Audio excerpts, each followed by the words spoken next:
Stress impacts our bodies on all levels. And one of the first places that it will impact is your gut health. Unchecked stress not only affects gut health, but it will eventually affect your immunity and other chronic illnesses that people develop, autoimmune conditions, cancer. But when it comes to gut health, stress, our minds and our guts are so intimately connected. Welcome to the Radical Health Rebel podcast. I'm your host, Lee Brandon.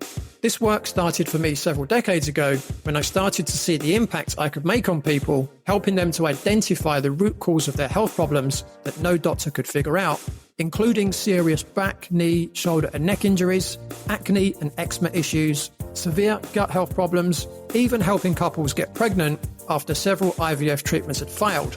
And it really moves me to be able to help people in this way. And that is why I do what I do and why we have this show.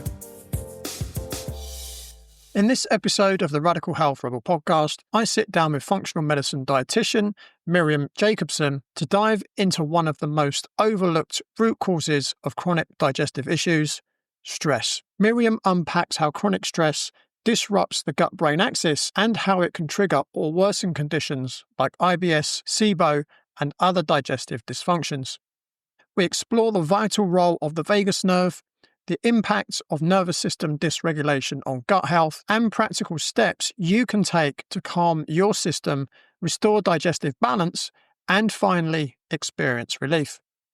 Whether you're struggling with bloating, abdominal pain, unpredictable bowel habits, or simply want to better understand how your emotions affect your digestion, this episode is packed with insight, science, and strategies you won't want to miss. Miriam Jacobson, welcome to the Radical Health Rebel podcast. Thanks for coming on the show. Thank you so much for having me, Lee. I'm super excited for our conversation today. Yeah, me too. Really looking forward to this. So, Miriam, to kick things off, could you share perhaps your own personal story, and if it's okay with you, also include your experience of the events of 9/11? Yeah, absolutely. So that's really where, my healing journey, I'd say, started. That was like the big rupture moment, was 9/11. I was 13 years old at the time. And my father worked on the roof, the 110th floor of One World Trade. And he unfortunately passed away that day. And that was a really major, obviously traumatic event that happened in my own life, my family, and to the world at large, that really shaped the rest of my life to this day. And, for a few years after 9/11, I was terrified to feel my feelings and to feel the enormity of that grief. In addition to, my father passing away on that day, about 3 weeks later, my mom was diagnosed with breast cancer.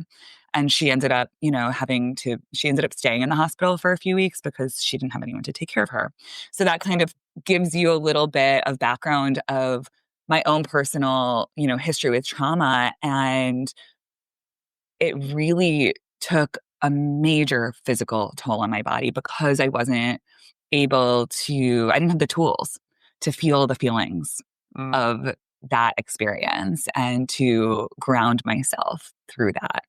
And so I couldn't sleep at night. I had migraines. I developed back pain. I started, my mom desperately wanted me to go to a therapist and I refused. And so we started working with different body workers, acupuncturists, chiropractors.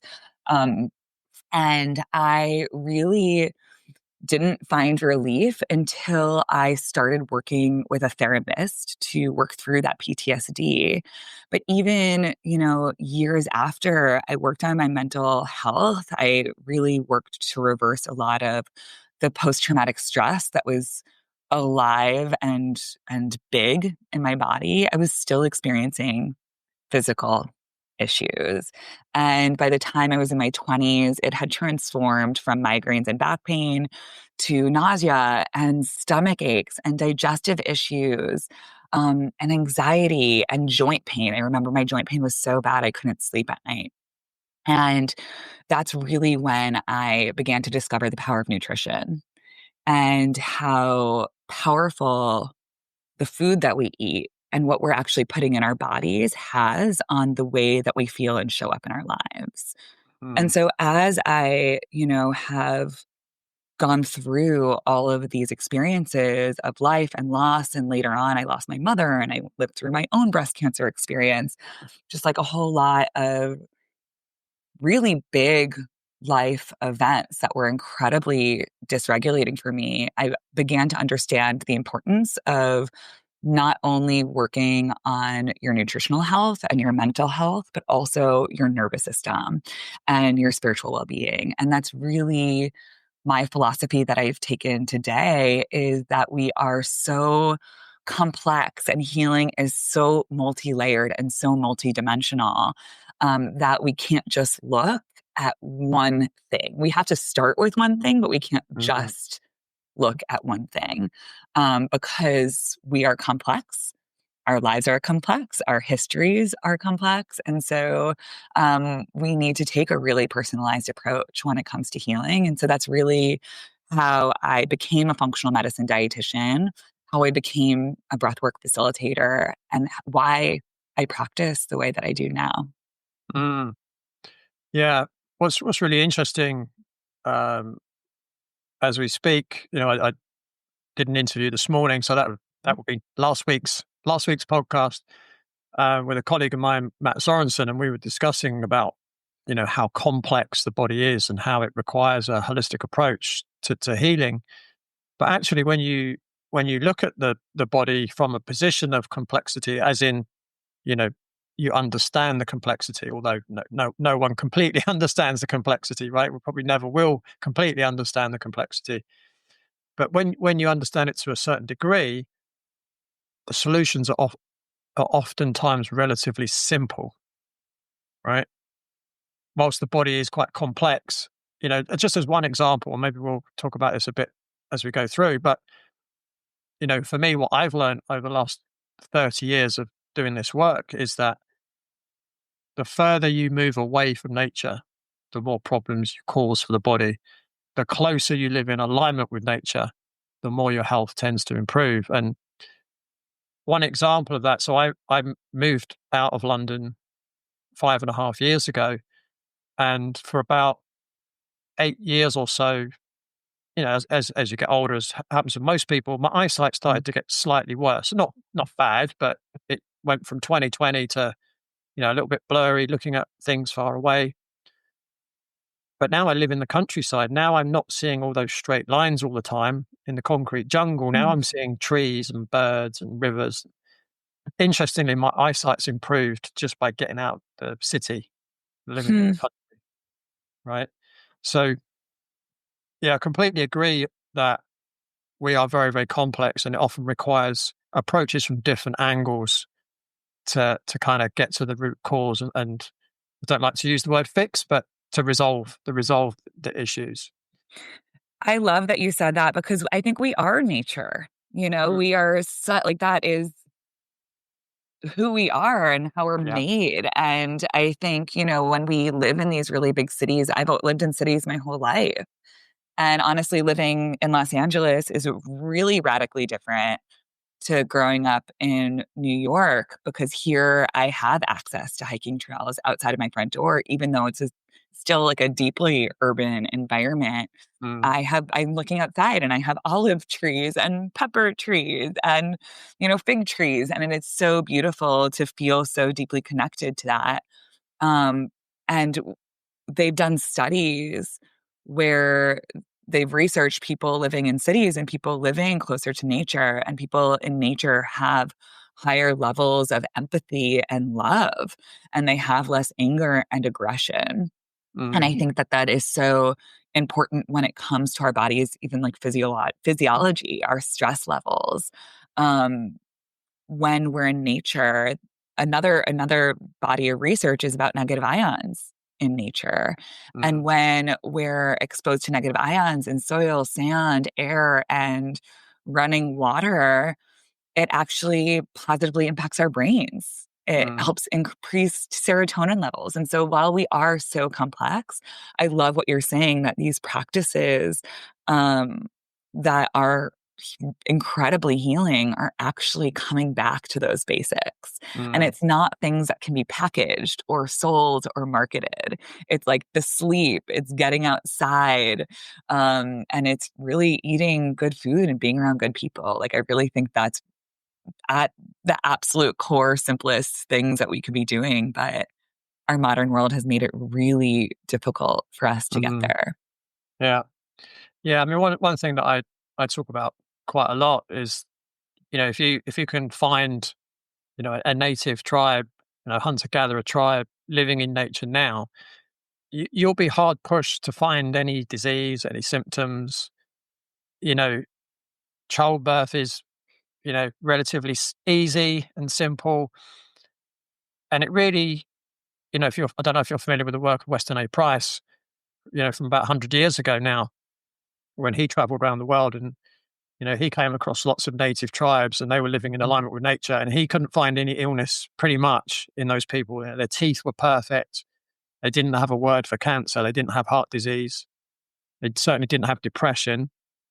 And when he visited people close by who were part of their tribe, but now they lived in, you know, modern society, let's call it, they had tooth decay, they had disease, they were really in a bad way. So whether you look at the studies of Weston A. Price or you find modern day hunter gatherers, and there are still a few, not too many now, but there are a few, then you can see that when you're living in alignment with nature, that just creates health without effort, right?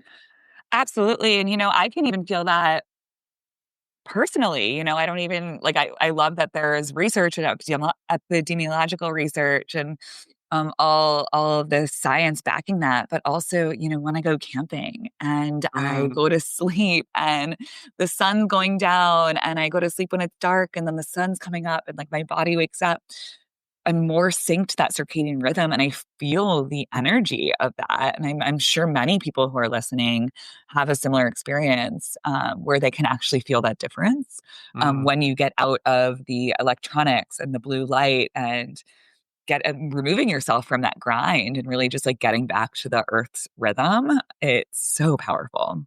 mm. Yeah, I can relate to that. When I would have been about 21, 22 years old, I was working for a big corporation at the time, and they sent me on a leadership training course, which was one of the best weeks of my life. It was amazing. It was in the middle of the countryside in Wales. It's a kind of area where the special forces train, but all there are, everywhere you look, it's just nature. It's just hills and green grass. And it's stunning, but it's quite a harsh terrain as well. And what was that? What was that show that Donald Trump used to do? What was that called? Oh, um, I think we call it The The Apprentice over Apprentice? here. Oh, yeah, Yeah. yeah. Yeah. So so each day we were doing similar kind of things to that. So each day one person would lead a group, and there'd be two groups, and you'd be kind of competing against each other. And I think it was the last evening we were there. They said, right, tomorrow you're going to have to come up with a product, and you're going to have to do a presentation, and you're going against each other, and you've got a certain number of points that you start with, and you can spend these points on marketing and all this kind of stuff. And they said, if you want to save points, we'll take you into the middle of the forest and you can sleep under a bivouac in the forest as a team. So each team, I think I was the leader of the team, of my team. And I said, okay, what do you think, team? And I was thinking, I'd rather stay in the hotel. And so I was like, "What do you think, team?" And they were all like, "Yeah, let's do it. Let's save points. Let's go out in the forest." And I was like, oh, "Okay, well, that's what the team's decided. Let's do it." The other team decided to stay in the hotel. So anyway, they've taken us out into the middle of nowhere. They're like, "Here's a bivouac. Here's a torch." They waited till we'd set the bivouac up.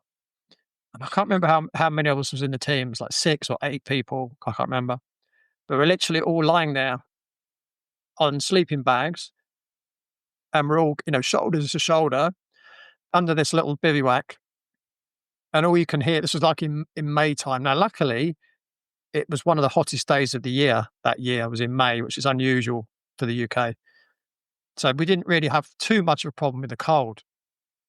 But, there was females and males in the group, and it's pitch black. You can't see anything. And I think we're all of us were a little bit nervous. I don't think any of us have ever kind of slept that far out in the wild. It wasn't even a tent. It's just a piece of tarpaulin, right? And we all experienced the same thing. Once we all decide, right, it's time to sleep, literally all of us just straight off to sleep. And then when the sun came up in the morning, we all woke up. But we all had like the best night's sleep ever. It was just amazing. And then the next day we got up and we had extra points with that presentation, and my team won. But it was that it's a completely different feeling when you sleep, under the stars, so to speak, compared to sleeping under a roof, being in a house. I mean, you've experienced that, right? It is just completely different. And you just think, how healing would it be if we could do that every day? Yeah, I love that. I think it's such a fun combination of like The Apprentice and I think Survivor, except I don't think we Mm. get sleeping bags on Survivor. Um, but that sounds so special. And I actually recently got a camping van because I was so inspired. I had spent some time in New Zealand Mm. this past fall, but also a few years ago, I did the same thing where I decided to rent a camper for a month and I took myself around New Zealand. And this time I had actually met up with a friend that I made the first time I was doing that. And she was living in her van at the time. And we were staying, in her rooftop tent on the top of her truck. And we didn't even stay up past the sunset because the Mm. sun was setting at 8:30 and it was, the sky wouldn't get dark till like 10:30. And by that time we were both passed out. Mm. And it was just doing that for a few weeks on end was so grounding and uplifting at the same time. I had so much energy. And I Mm. was even thinking about this the other day. I was like, wow, I'm really excited to go camping this weekend. I really just need to sleep outside and wake up outside and really like remind my body what it is to sync myself with the Mm. sun. Yeah. Yeah, you probably wouldn't want to do that in the UK at this time of year. I think it was below zero last night. So. Oh gosh, no, I'm going to the desert. I'm going to Joshua Tree this weekend. So it hopefully won't be that cold. Well, and again, I think that probably shows us as well, not just how healing nature is, but how stressful modern day living is. You're in a house, it's got all the electricity, you've got your mobile phones, your Wi-Fi, your Bluetooth, possibly a smart meter, all that kind of stuff going on. And, it's just not conducive to healthy living, is it? No, it's very distracting. We have all of these devices and things that we're paying for and the jobs that we then need to support those systems. And I always think about how much more simple it would be if we just, again, return to sleeping under the stars. Mm. And even though, that's not always realistic or tangible in our everyday lives, I think it would be a lot more simple. Mm. Yeah, absolutely. So what we're really talking about here is, modern living. It's Hmm. stressful, right? Yeah. We've got all kinds of stresses, whether it's financial stress, I've mentioned, electromagnetic fields, Hmm. whether it's relationship stress, whether it's your government stressing you, Yep. right? There's a lot of that going on. We're just bombarded by stress. But what in your view, what effects does stress have on, say, for instance, our gut health? Amanda spent 19 years battling severe IBS, diarrhea, and abdominal pain. Her life was ruled by public toilets, and she avoided holidays for fear of flare ups. Doctors offered no solutions, just endless Imodium. After working together, Amanda discovered the root causes of her symptoms, and in just 3 months, she was IBS free. She even booked her first holiday with her husband, a dream come true. If you're struggling like Amanda, visit www.bodycheck.co.uk to schedule your consultation. Let's find the root cause and get your life back? Yeah. Yeah. Our stress impacts our bodies on all levels. And one of the first places that it will impact is your gut health. Unchecked stress not only affects gut health, but it will eventually affect your immunity and other chronic illnesses that people develop, autoimmune conditions, cancer. But when it comes to gut health, stress, our minds and our guts are so intimately connected. And the stress that we experience in our minds has a really potent physiological effect. So our brains and our guts are connected through the vagus nerve. It's the longest nerve in our body, and it goes all the way from the base of our skull to our intestinal tract. And there's 500 million neurons that innervate our gut. And when we're stressed, it impacts blood flow Mm, to the gut. The physiological response of stress is that blood gets diverted towards our muscles so that we can fight or flee, right? mm, It's a survival response. But so many of us are living with chronic stress in our bodies that we have that physiological response, and it begins to compromise these essential organs like our digestive tract. And so it reduces blood flow to our guts. It reduces the amount of digestive enzymes that we can produce. And so we're actually not digesting our food, and we're not absorbing the nutrients from our food as well as we could be. mm, And then it impacts the immune layer of our gut. We have a mucous membrane that really protects our system from undigested food particles and pathogens. And so when we're stressed, that layer becomes leakier. I'm sure a lot of people who listen to your show know what leaky gut is. And that can be caused by stress. It makes those tight junctions hyperpermeable and really susceptible to food sensitivities and inflammation. And then to top that off is the health of our microbiome. We have mm, 3 pounds of bacteria in our gut that regulate our immune system and our digestion and our brain health and our mood. And when we don't have enough blood flow, when the health of that microbiome is being compromised, it really compromises our vitality as well. So stress impacts our gut on so many different levels, which then in turn impacts our full body health as well. mm. Yeah, it was Hippocrates said, wasn't it? All health and disease starts in the gut. Oh, yes. Yeah, I mean, that's so wise beyond like he knew before any of the research that's coming Mm, out has come out. But those are such wise words. yeah, yeah. I've often wondered if health and disease actually starts in the mind, because obviously the mind affects the gut as well, but then the gut affects the mind. So it's like a chicken and egg almost, isn't it? Like what comes first? Maybe it Oh, doesn't even yeah. matter. Oh yeah, no, it's super bidirectional. It's our Mm, thoughts impact our gut health impacts our thoughts and our minds.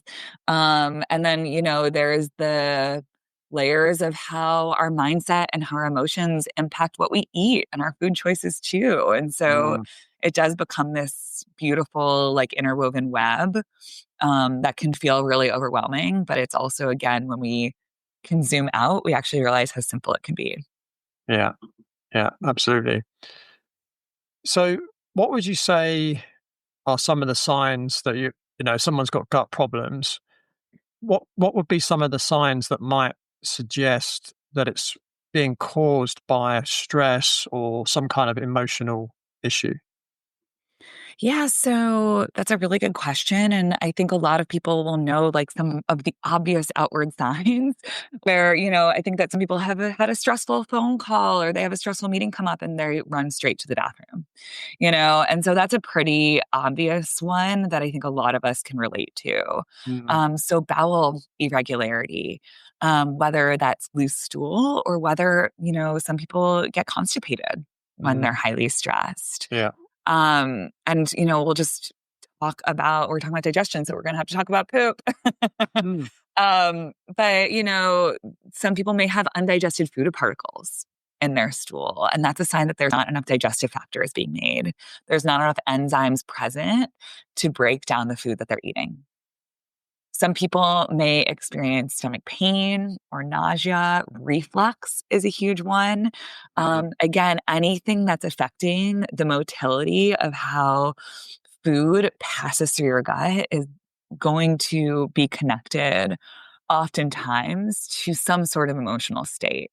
Especially if you're noticing, like that you are more stressed or that you feel like you're being caught up in like a fast paced lifestyle and there really isn't time to take a break. Like, especially when I find that this is like a red flag when I hear people are like, I just need to get through to the next thing. I just need to Mhm. push through.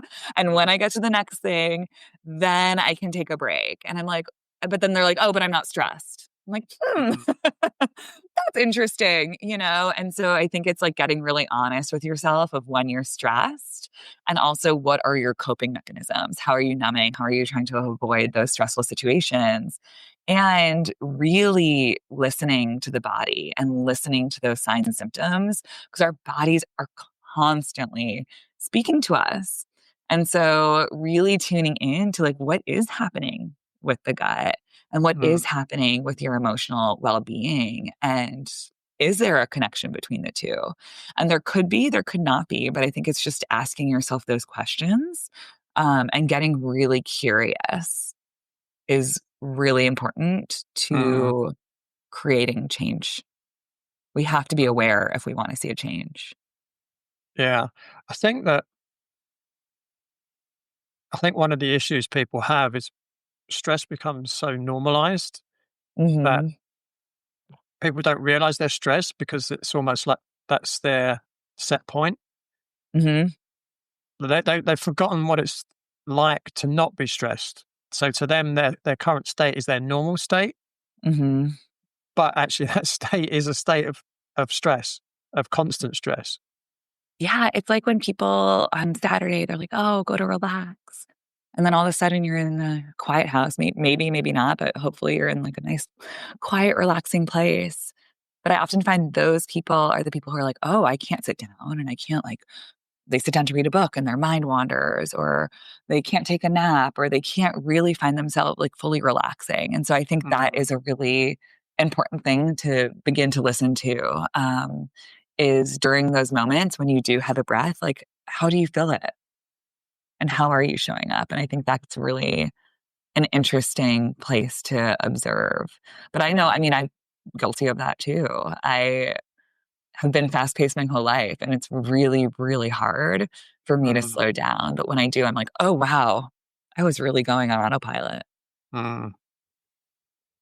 But I think Yeah. conversations like this really normalize that too. Yeah. Um, Yeah. I mean, it's interesting you say that because, obviously you grew up in New York. I grew up in London, probably two of the most fast paced cities in the world. yeah. Um, but I think as I've got older, I've got much better at slowing down and being able to relax. I mean, I can relate to, years previous. I'd go on holiday and I'd go on holiday for a week, and like the last day I'm there, I'm just starting to relax. It's almost oh god, I needed 2 weeks, but gets to day six, and you're like, oh, and it, and I'd be aware of it as well. Like day one, I'd be like, oh, I'm still a bit kind of uptight, but yeah, I'm sure I'll relax, shortly. And then day two, and you think, oh, I'm still kind of uptight. I don't feel like I can really switch off and relax. But I'm much better at that now. But I suppose, like a lot of things, it comes with practice, right? You got to, I mean, I have a practice every day where I take time out to do that exact thing. And I guess it's probably a bit easier now that I don't live in London anymore, and that I am looking out the window and I can see trees and I can see the river and I can see ducks and swans and geese, and occasionally I'll see the sun as well, which has come out a couple of times in the last few weeks, which is good. But yeah, there's probably something in that we both grew up in big cities. There's about 8 million people in each of those cities now. And is no wonder why perhaps we have at some point found that challenging to switch off, because I mean, what do they say about New York? The city that never sleeps, right? Mhm. Oh, yeah. I mean, I always joke that I'm like a full product of my environment, and it's been my life's work to Mm, undo that conditioning, because I'm a Jewish New Yorker. I have been born and raised, like, it is in my blood to be fast-paced, and unfortunately for me, as I've gotten older, like, it has been a call to slow down, but the unfortunate piece is that I've had these major life moments that have forced me to sit on the sidelines. And so for mm, me, that was actually my cancer diagnosis back in 2019. Like, I was going, going, going. I was really beholden to this perfectionist mentality that wasn't serving me, but I couldn't even see it.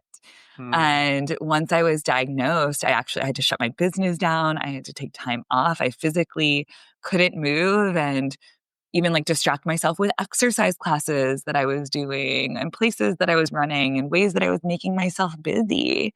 mm, And I literally just needed to sit. And that's when I realized, I was like, wow, I've never rested. At 31 years old, I was like, I've never taken a deep breath my mm. whole life. Yeah. And it was a huge call that I needed to shift the way that I was showing up. Mm. Yeah, that's really interesting. You used an interesting word there that stuck into my head. Um, Again, because I relate to it. Uh, did you say the word? Was it perfectionist? You, Mhm. do you? I mean, there's some different theories around what causes perfectionism. Have you heard any of the theories that cause perfectionism? I've heard a few, but I'd love to learn from you too. Yeah. So I'm a recovering perfectionist. That's actually how I refer to myself as well. So a perfectionist is often someone who, when they were young, didn't get the validation that they feel they Mhm, deserved.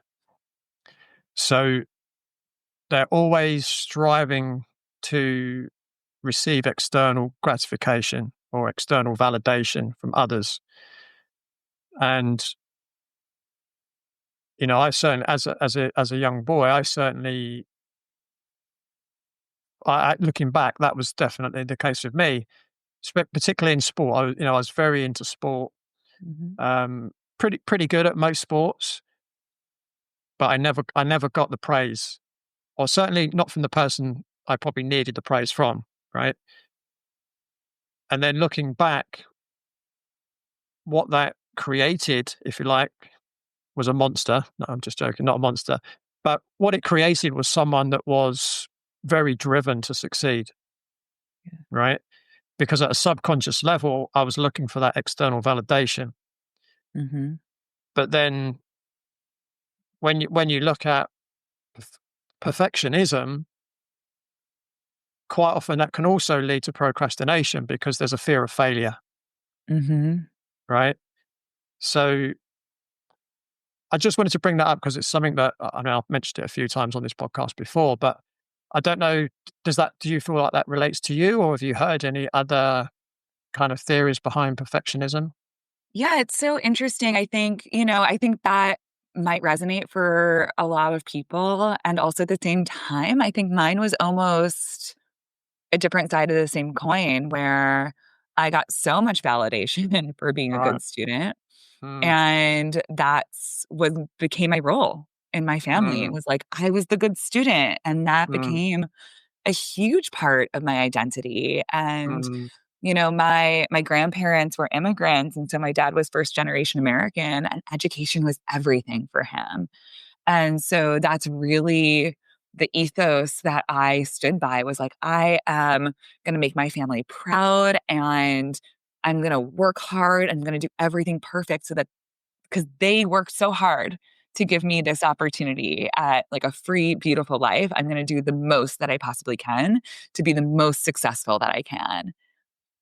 And I think over the years for me, my perfectionism has then been driven through trauma of like, if Mm, I hold on to this, identity of being perfect, then I can fool everyone to thinking that I'm actually okay when I'm mm, really not okay. And so mm, I think the role of perfectionism has shifted for me over the years, but now even like sharing all of that, I'm like, oh, was it just a shield this mm. whole time? Yeah. Was it again keeping people from seeing who I really am and Mm, from really being vulnerable with myself and with mm, other people. So it's mm, it's a really interesting thing to unpack because I think perfectionism serves us in along with so many limiting beliefs can mm, serve us in so many different ways in our lives. And when we're ready to release them, that's when I think there's so much power, but I think we need to become aware of what our tendencies are and which way we're being pulled and how that's impacting the health and well-being of our minds and our bodies. And how we decide to then move forward with that information, I think is so powerful. mm. Yeah, I mean, I was fortunate, I think, in some way. I was working for a health club chain in the UK, and I was in a situation where I had a job, but they made the job redundant. But then they were changing the job, and we still had to interview for the new job. And at the time, it was like my dream job. I absolutely loved it. It was so good. And our boss had a meeting with us all, and he said, "Look, you're all going to get the job, but we just have to go through the process of interviewing you." So we were like, "Oh, okay." And then they interviewed us, and I didn't get the role, even though I'd been the top performer in the team. I was like, "What? What do you mean I didn't get the job?" And obviously, being my dream job, I was devastated. Yeah. And the HR director called me, and she said, "Do you want to come in and chat to me about it?" She said, "I've got some feedback for you." So I said, "Yeah, I'd appreciate that." So I went and met with her, and she spent quite a long time with me, and she actually taught me a really important lesson. And she said it was her that pointed out. She said, "You're a perfectionist." She said, "I can see that in you." And she said, "The problem is it's holding you back." She said, "You need to kind of Yeah. loosen up a little bit and not be so concerned about making mistakes." She said, "Because I can see your potential, but because you're so frightened of making a mistake, that potential is being held back. You just need to let it Hmm. go." And that was a really important learning process for me. And when you look through life, you think, where do I learn the most? Was from failure normally, right? So Hmm. I failed to get that job, but I learned a really important lesson in the process.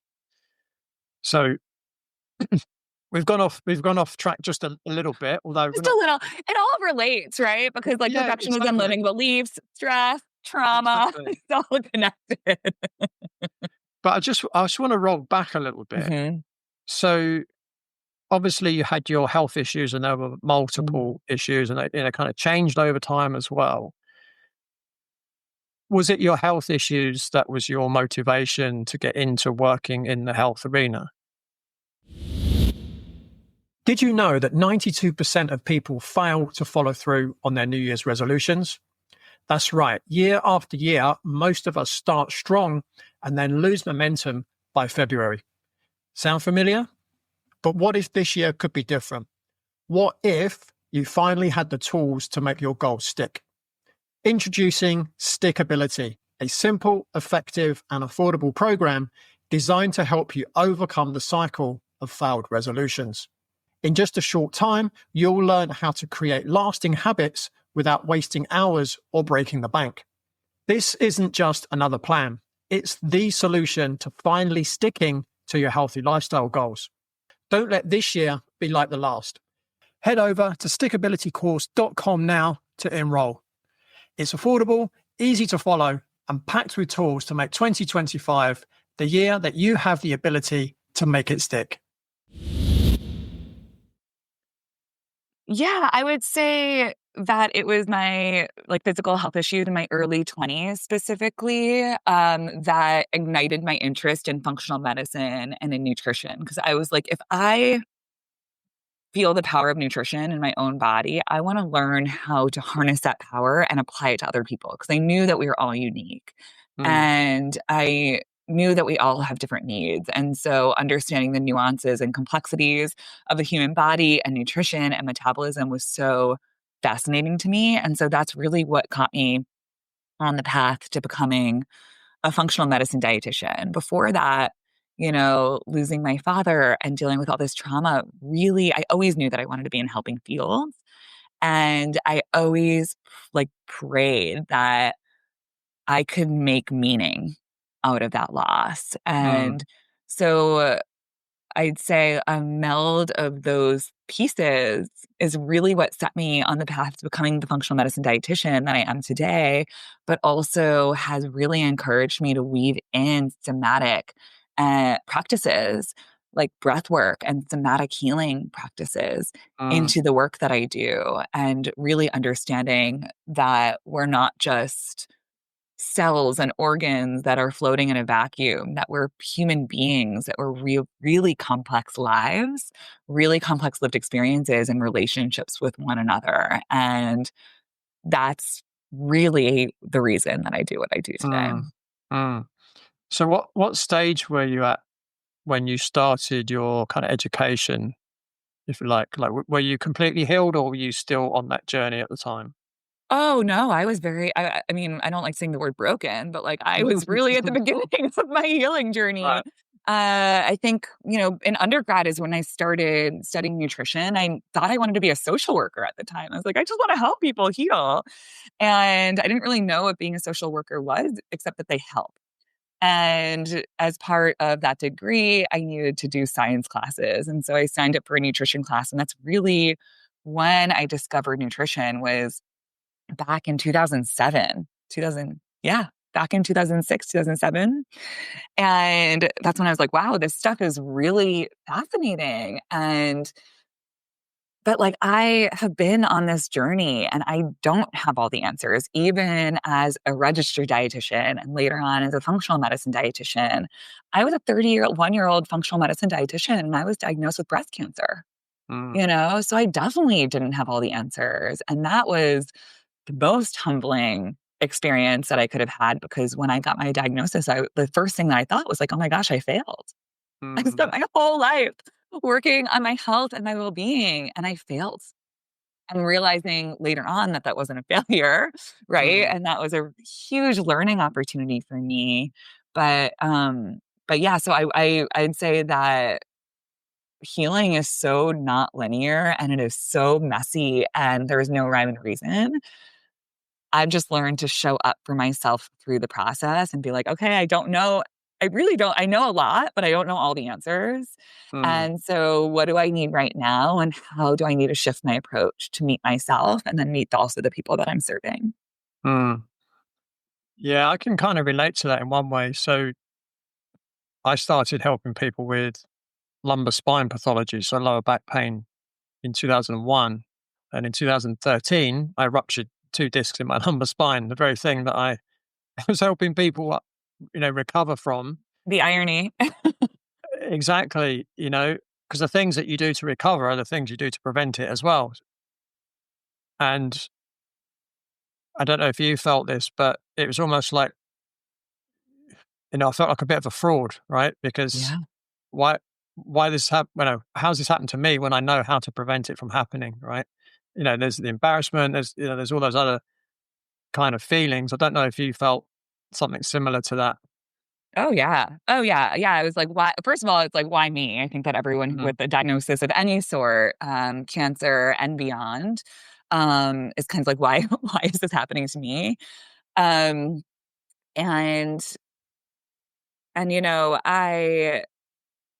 I realized why I had developed cancer. So I was diagnosed with cancer as an environmental condition from living actually down by 9/11. And so that's a Mm. really big part of my story but that's why my mother passed away. And that's why I got sick was we had heavy metal poisoning. Mm. And so for me, that was just another like layer of health to uncover, was this environmental piece. And so especially when it comes to cancer, it is so complex, and we don't. there's not necessarily one right cause Mm, between, there's genetic factors, there's nutritional factors, there's our mental stress and the trauma and the way our body holds that. mm, And then yeah. there's environmental pieces. And so I think, again, we know so much about the body, but I no longer view that as a failure. It's Mm, just, I'm a human being and I'm just doing the best that I can, yeah. and I think that's what we all are doing, Yeah. really. Yeah. Well, my experience, I would say, was probably my best learning experience of disc herniations. Even though I'd had unbelievably good training and I'd helped so many people overcome lower back conditions that, they'd been to see many other therapists and consultants and surgeons and they weren't able to help them. And I felt going through the process, I learned more than I did going through my training. Hmm. Having Yeah. to live the experience, you learn so much more. And now when I work with people going through the same thing, I'm able to help them even better now that I've been through that experience myself. Just silly little things like how on earth do you put socks on when you've got that condition? Because you can't flex the spine. So I had to find ways of contorting my body to be able to get, underwear on, socks, shoes, whatever it might be. Um, because you can't learn that kind of stuff from a textbook. It might be in a textbook, but you can't really learn it. It's like, you know, would you get in an aeroplane that's been flown by someone that's learned to fly it only from a textbook? Yeah. Well, it's so true because there's an embodiment piece of it when we Mm, realize w- exactly what you're saying. Like you moved through that experience, you can relate on such a deeper level of what those mm, limitations are, what your needs are, and what that pain actually feels like. So that as someone who's then guiding other people through that process, you're not bypassing their pain. You can really relate on a deep level. mm, And you can also challenge them too. mm. Yeah, yeah. Are you familiar with Donna Summer? Mm, yes, but please share more. Yeah, because I mean, she was like the disco queen of the Hmm. 1970s, Hmm. and because she lived in New York, and she got cancer, and she said it from the debris from 9/11, Mm. and then she did sadly pass away. So it sounds like there was a lot of I people actually didn't working. know that. Thank you for sharing. Yeah, so it sounds like you know there was a lot of people in a similar situation to Mhm. you and your mum. Obviously, there's Donna Summer as well. Mhm. Um, I guess there's countless people. It wasn't just the few thousand that very sadly died on the day, but it affected a lot more people after that as well.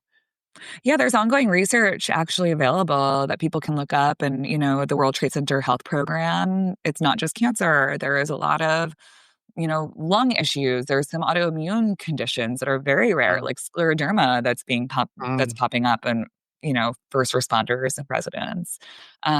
There's GERD, there's mm, emphysema, right? So like there's so many different um, ways that the asbestos and the mercury and the PCBs and dioxins affect our bodies. And mm, it really manifests in different ways. Unfortunately, a friend of mine, her dad just passed away from the same mm, issue.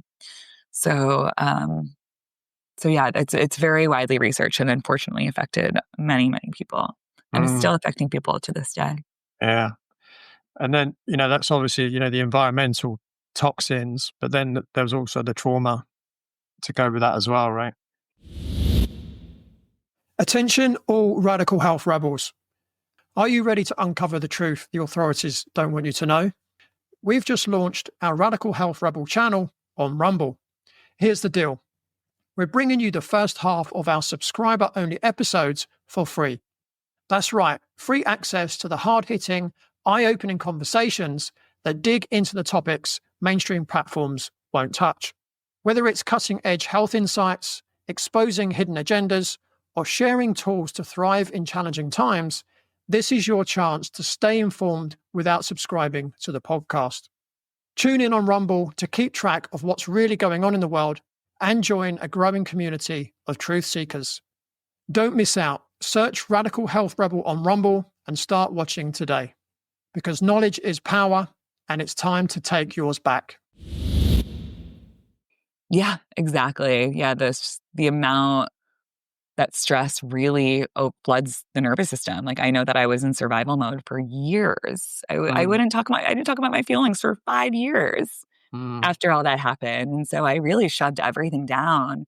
And when we have elevated cortisol levels, it actually suppresses our body's ability to fight tumors and to fight infections. mm, And so that's really where, again, that mind body connection, there is a direct link.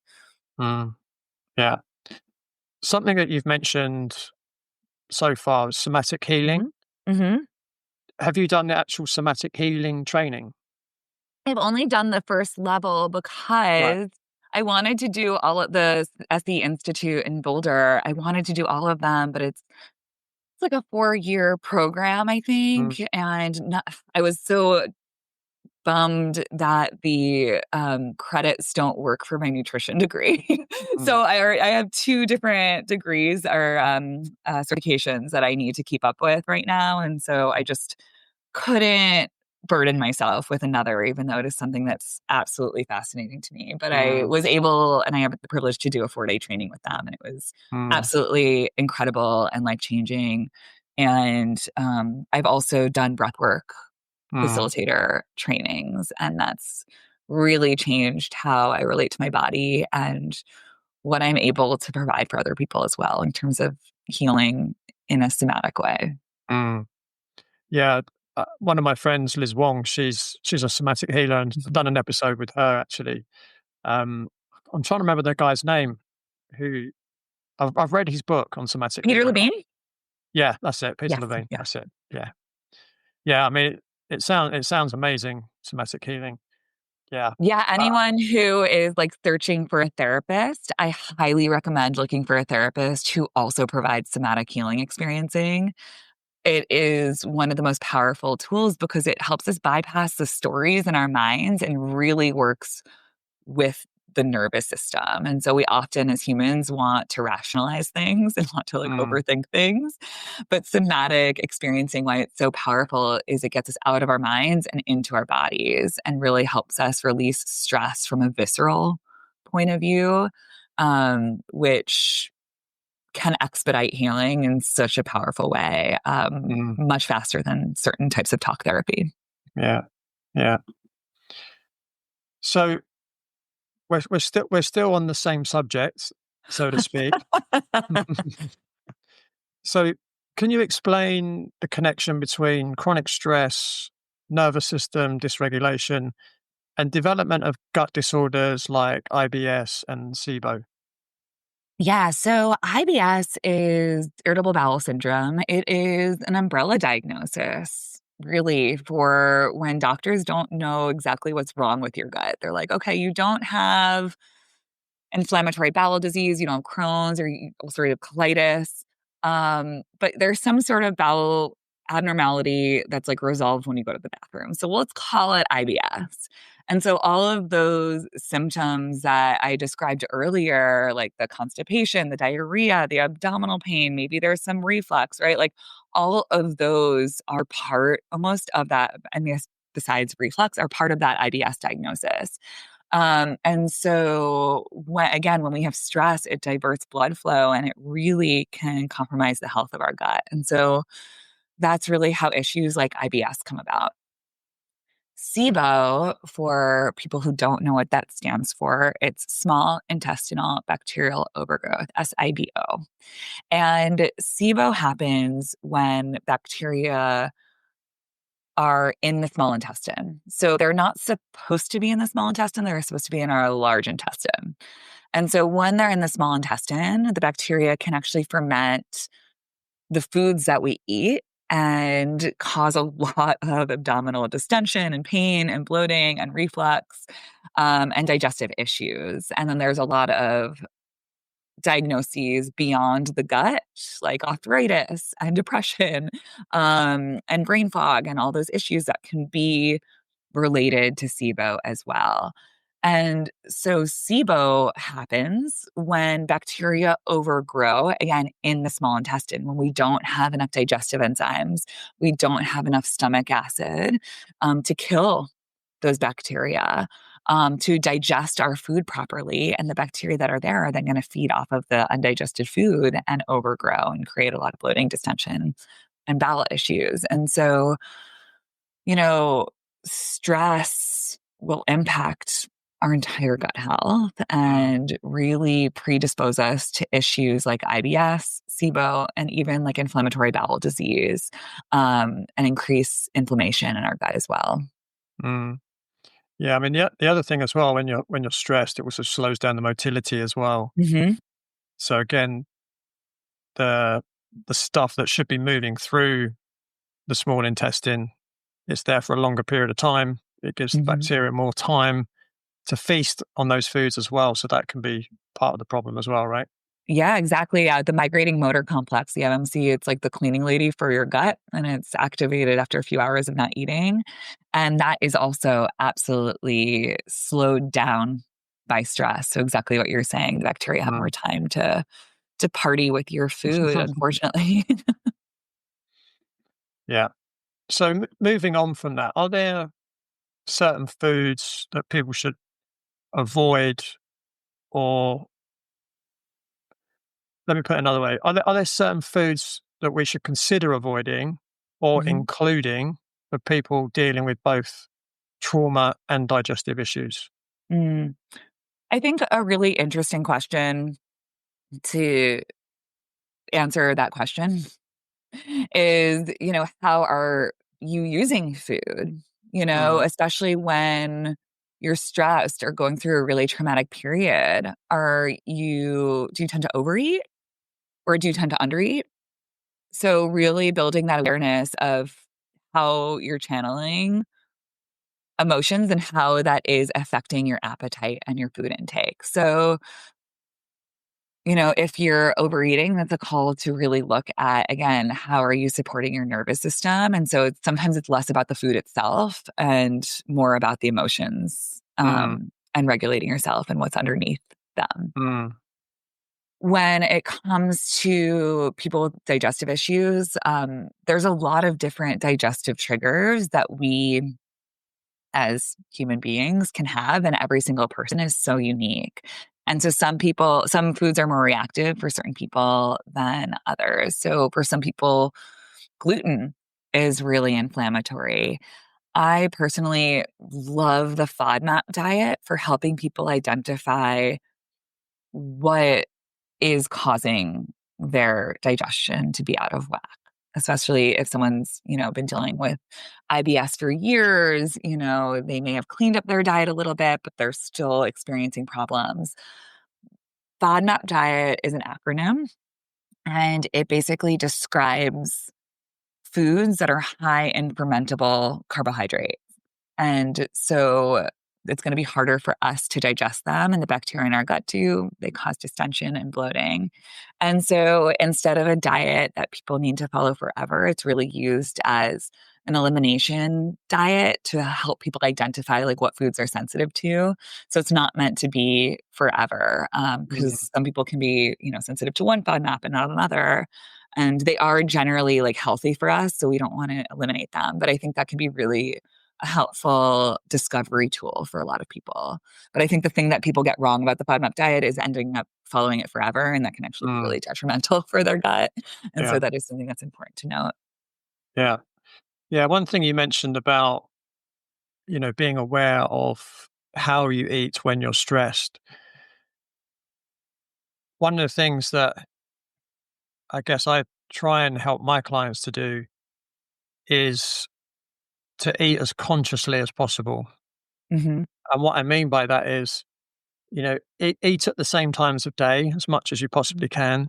So let's say, lunch is 12 o'clock, evening meal is 6 p.m., let's just say, as an example. And then when you're eating your food, regardless of how stressed you might be, obviously try and eat in a stress-free environment as possible. So, watching the news and, people getting blown up on TV is not the best thing to do when you're eating your food. But also, make sure you're hydrated before you eat. Make sure you chew each mouthful until it's Mhm. liquidized before you swallow.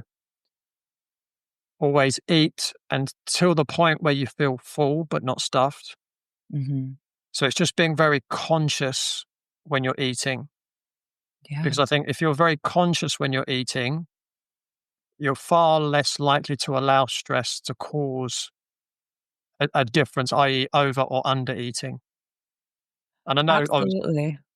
you Sorry. know, I know some people, they might say, "Oh, if I'm stressed, I just don't even feel like eating." Yeah, I get that.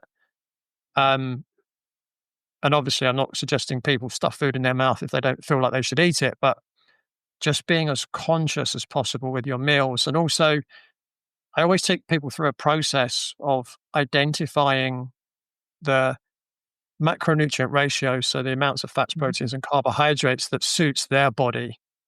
Now, obviously, again, with females, it's more complex because there's a menstrual cycle involved as well, and that Mhm. that ratio changes. But the more aware you are of those things and the more conscious you eat, the less of an effect stress might have on the way that you digest, absorb, and assimilate nutrients into the body. Absolutely. You're saying about presence with Mm, food is so important because when we are truly present and even just grateful for the food that's in front of us and are eating slow enough where we can taste the flavors and experience the textures of our food, it really changes that experience, mm, not only from that emotional point of view, but also, like you're saying, from a digestive point of view. mm, And oftentimes, if people are like, I'm so stressed and I can't even think about eating, I'm like, okay, what about having a cup of soup?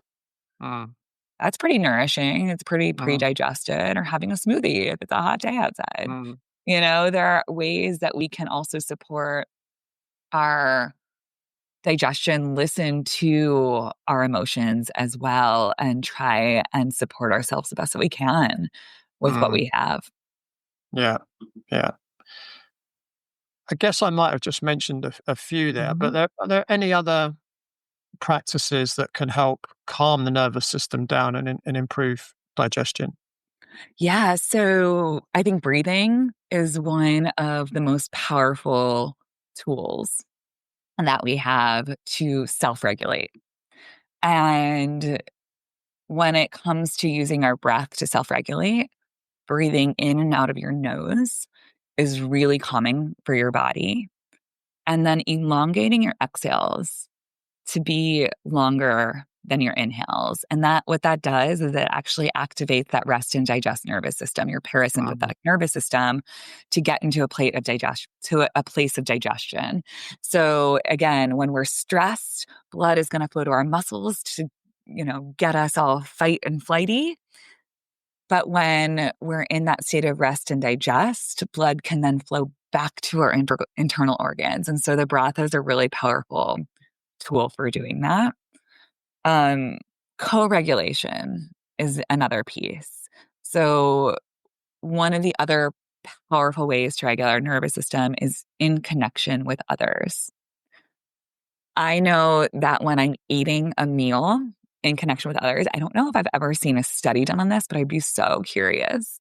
But when I'm eating in connection with others and I'm really truly like present with my people and I'm sitting down and eating, I feel very different after a meal than if I'm eating alone or like I'm like eating rushed over the kitchen sink.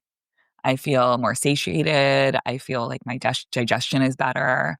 And I, in general, just feel overall uplifted. And so this mm, might be through good conversation, but also physical touch. Like if you have a partner, you live with your partner, you can hug your partner, and that actually floods the body with oxytocin and really gets us mm, out of that like fight or flighty state. mm, And then there's other tools, but I think those are some really powerful ones where we can harness the power of co-regulation and we can harness the power of self-regulation. Other things are going to be like getting in nature, being outside, like we discussed, that's really good for your mm, nervous system. And then having a creative practice. But in terms of like specific meal time, we can all take a few deep breaths before we take a few bites, and even in those breaths, maybe you express some gratitude. And when you have the opportunity, eating with others is also really mm, beautiful. mm. Yeah, I guess the other thing, if you don't live with a partner, maybe you've got a cat or a dog, because Mhm. that will do the same thing, right? Yeah, yeah, you can hug your cat or your dog. I think, I'm not sure what those studies say with cats and dogs, but I know if you hug your partner, I think it's for like 10 seconds. That's what's shown to flood the body with oxytocin, or like a nice, like 6 second, like juicy kiss, I think is the other option. Or your dog or a pet, I think Mm, is such a beautiful thing. I'm always like holding and hugging and kissing my dog. yeah, yeah. Probably kiss your dog in a slightly different way, though, I would imagine. Oh, yeah. I mean, some people, I don't know. You do you, I guess, but I'll just kiss the top of her head, you know. So, would you say there's a difference between trauma and stress? And if there is a difference, what is that difference? Yeah. So stress, I see as like the stressors of our everyday lives. We get a stressful email, we have a stressful conversation. Trauma, I see as like as a physiological state of being. When we go through something really traumatic, our it's almost like it's happening too much and too fast and too overwhelming for our bodies to process in real time. And so these memories actually get stored in a different way than other memories in our bodies. And when those memories are activated, it's not that we're even like remembering that we had a stressful experience. It's that our bodies are then reliving that trauma. So, for example, for me, I know that again, I mentioned it took me 5 years to go to therapy after my dad died. When, and the reason was because when I got to the University of Wisconsin, I went 1,000 miles from home. I tried to go as like far as I possibly could to just escape the East Coast and get away from everything. And when I did, people were like, "Oh, you're from New York." And I was like, "Yeah, it's because I'm so cool. You're so impressed." And it wasn't. They were like, "Oh, where were you on 9/11?" And they would ask me. And then all of a sudden, I was back in that experience. It wasn't that I was remembering that experience, it's that I was actually reliving it. And I had panic attacks and the anxiety and the feelings of loneliness and overwhelm. And so my body was actually experiencing it over again rather than just being reminded of it. And so I think that's, the biggest difference between just having a stressful experience and then trauma, which is this like overloading of our nervous systems where we really have to work to reintegrate those memories into a different way. Mm. Yeah. How old were you when 9/11 happened? I was 13 years old when 9/11 Okay. happened, and I was Okay. 18 when I finally sought help from a trauma specialist. Yeah. Yeah. Yeah. I mean, you were pretty young, but Mhm. I can imagine it would have been more of an issue in adult life had it have happened before you were 7, for instance, because you have that, delta and theta brainwave state where your environment just gets downloaded onto you. And I could just imagine the fear from that and the trauma of that would be, let's just say, more of a challenge to deal with if it had happened when you were younger rather than at 13. Yeah, absolutely. And, I think it's just really interesting that it's not just like a one and done healing Mm, experience, mm, just because like I went to therapy once. Like I used to think that's how it worked. I'm like, oh, I did therapy for that. I checked it off my list. And it's like, no, that's cute. These grief wounds get activated throughout our lives, and um it's a lifelong journey unpacking the trauma and unpacking the grief and how it has really seeped into so many different avenues and aspects of life. And so just sharing that in case anyone's like, wait, am I done with this healing yet? It's like, no, like, oh, that's cute. It's like, we're never actually done with it. mm. It's a lifelong process. Yeah. Yeah. Interesting.